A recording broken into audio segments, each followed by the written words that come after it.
Assalamualaikum warahmatullahi wabarakatuh. Perkenalkan, nama saya Dian Salsabila dengan NIM 4. Saya dari kelas PBSI 4A. Di sini saya akan menjelaskan tentang artikel yang saya buat, yaitu berjudul Analisis Inferensi pada Komik karya Ade Lukman. Nah, pada artikel saya ini didahului dengan bab 1, yaitu bab pendahuluan. Bab pendahuluan ini berisikan tentang latar belakang masalah, lalu ada rumusan masalah, ada tujuan penelitian dan juga manfaat penelitian. Saya akan menjelaskan sedikit tentang tujuan penelitian yang saya buat ini. Tujuannya apa sih?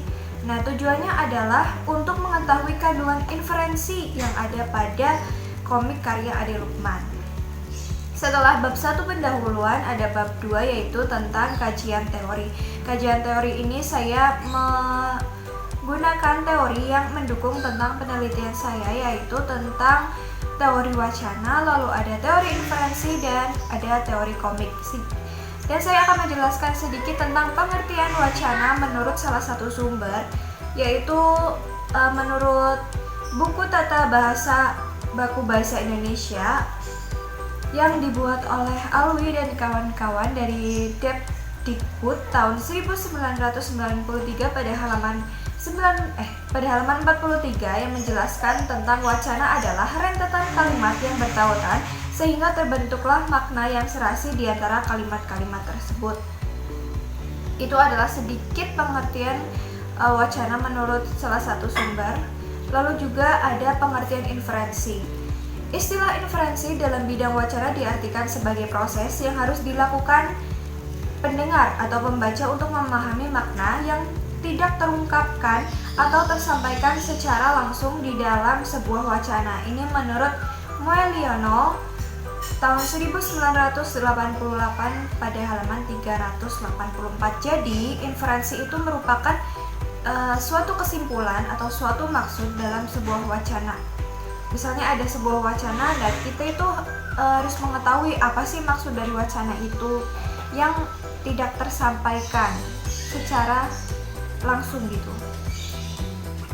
Lalu ada juga pengertian komik. Komik itu adalah media, wadah, alat, tempat yang disisipkannya informasi. Jadi komik itu kita melihat gambar dan biasanya di dalam gambar itu ada percakapan yang bisa saja mengandung sebuah informasi. Selanjutnya adalah bab 3 yang berjudulkan metode penelitian. Jenis penelitian pertama adalah jenis penelitian yang saya gunakan, yaitu penelitian deskriptif kualitatif, lalu subjek dan objek penelitian. Data dalam penelitian ini berupa kalimat atau wacana dalam komik karya Ade Lukman. Sumber datanya yaitu adalah wacana dalam komik karya Ade Lukman itu sendiri yang ada di Instagram. Teknik pengumpulan datanya saya menggunakan teknik baca dan teknik catat. Lalu teknik analisis data yaitu menggunakan teknik deskriptif.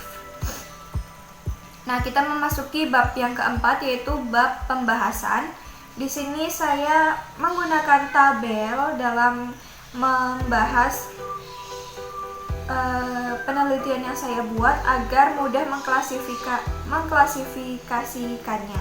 Di sini saya menemukan beberapa jenis kajian wacana yang ada pada komik karya Ade Lukman, yaitu ada kajian wacana politis, lalu juga ada kajian wacana religius, kajian wacana kesehatan, lalu ada kajian wacana sosial dan hukum.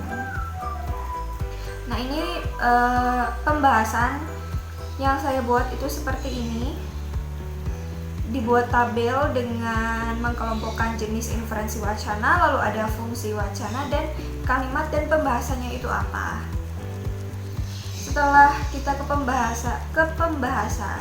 pembahasan, kita masuk ke bab 5, yaitu bab penutup.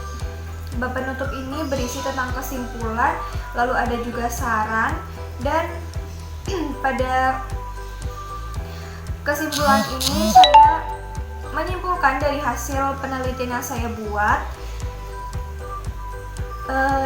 Kesimpulannya adalah pada penelitian yang saya buat tentang analisis inferensi karya Ade Lukman ini saya menemukan beberapa jenis wacana, yaitu inferensi wacana politis, inferensi wacana sosial, inferensi wacana religius, inferensi wacana kesehatan, dan inferensi wacana hukum.